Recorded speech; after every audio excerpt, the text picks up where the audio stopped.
Welcome back to Union Insider. The Union will be hoping that the comforts of home will give them a lift against Chicago tomorrow afternoon at Subaru Park. Bradley Carnell's team in danger of suffering a fifth loss. Some context for you. Last season, the team didn't lose its fifth league game until July.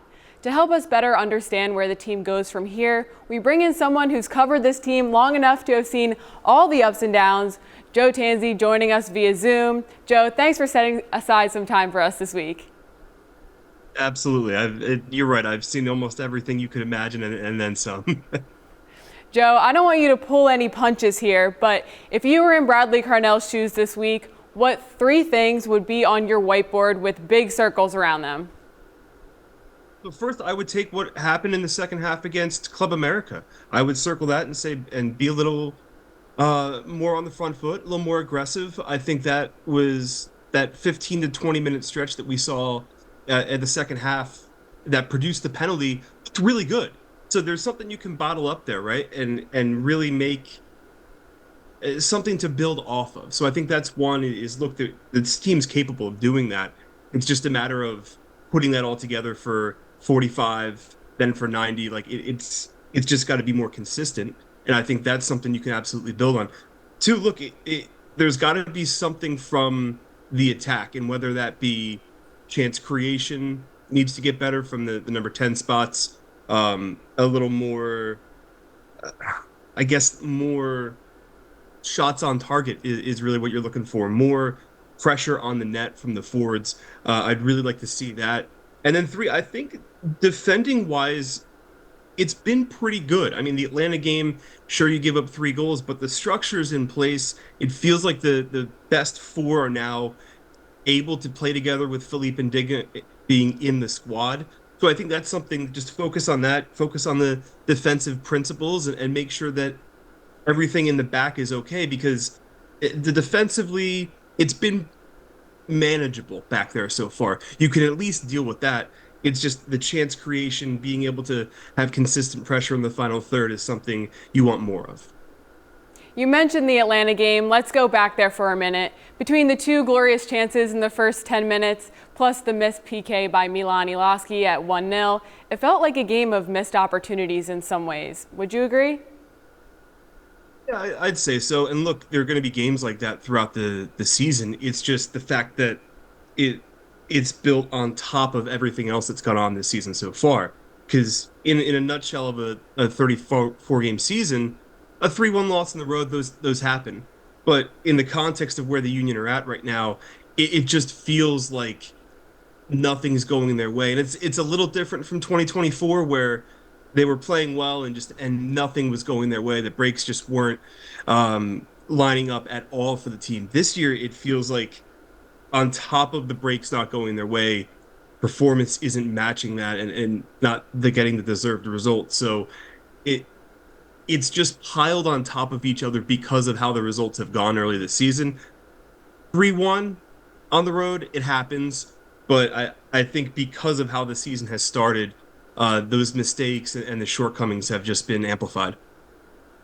We heard from Danny Higginbottom last week on the show about the importance of a left-footed left back, which the team now has in Philippe Ndinga. People will inevitably make the comparison to his predecessor, Kai Wagner. In your estimation, how similar or different are they as players? So I think we have to kind of wait and see what exactly he brings in terms of chance creation. It's still a very small sample size.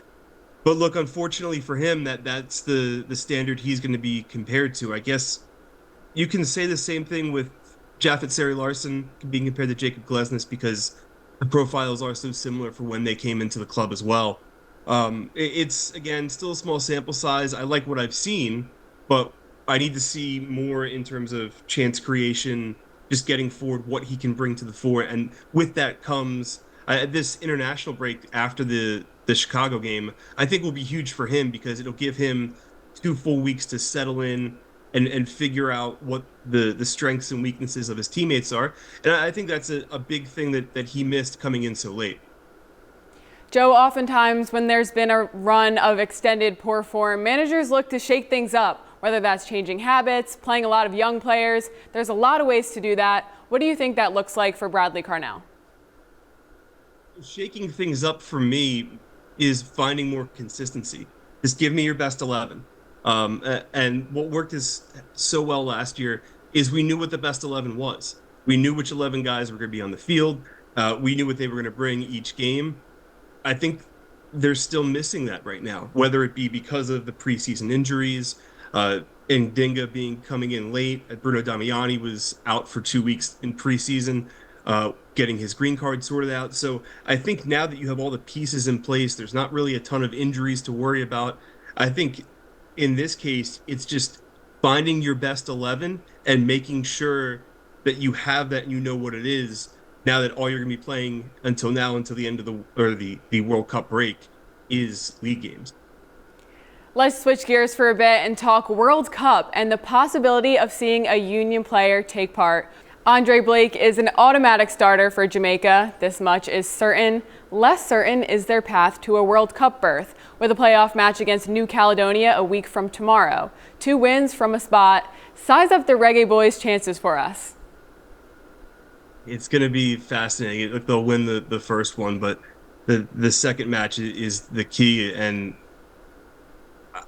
it's so hard to predict with Jamaica because it just hasn't been there. The magic they're looking for in World Cup qualifying, it wasn't there, and it's a shame because with the U.S., Canada, and Mexico not having to qualify through CONCACAF, you would have hoped Jamaica would have gotten in.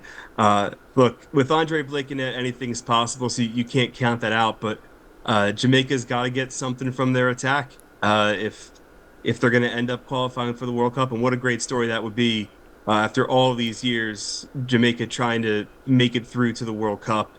They've had success in Gold Cups previously, but to see Andre on the world's biggest stage would be really fun. We're also creeping closer to knowing who Mauricio Pochettino will go with for the U.S. men's national team squad. What are you watching the closest ahead of that announcement? Who's going to score the goals? I feel like we do this every single World Cup cycle. Who's going to score the goals? And right now, the guys who are scoring the goals are in the English Championship, Haji Wright and Patrick Adjemang. Look, there's going to be plenty of other guys that step up when the World Cup happens because that turns players into such different players, and they'll rise their game up. And I'm sure we'll see one or two really surprise stars. Look, with Christian Pulisic and Weston McKennie, you know you're going to get 100% from them moving in the final third. But I want to see the one striker is Josh Sargent at Toronto FC now, who comes in and maybe makes an impact. I'm not sure, but that's to me the biggest thing is as a U.S. soccer fan is I need to know who's going to score the goals outside of Pulisic, outside of McKennie. We need an out-and-out striker that's going to score goals. If we don't get that, we're not going to go anywhere. But I'm optimistic. I have to be for a home World Cup. Joe Tansey, thanks so much for joining us. Before you go, though, can you tell everyone what you've got going on right now on the Union Soccer blog and where they can find it?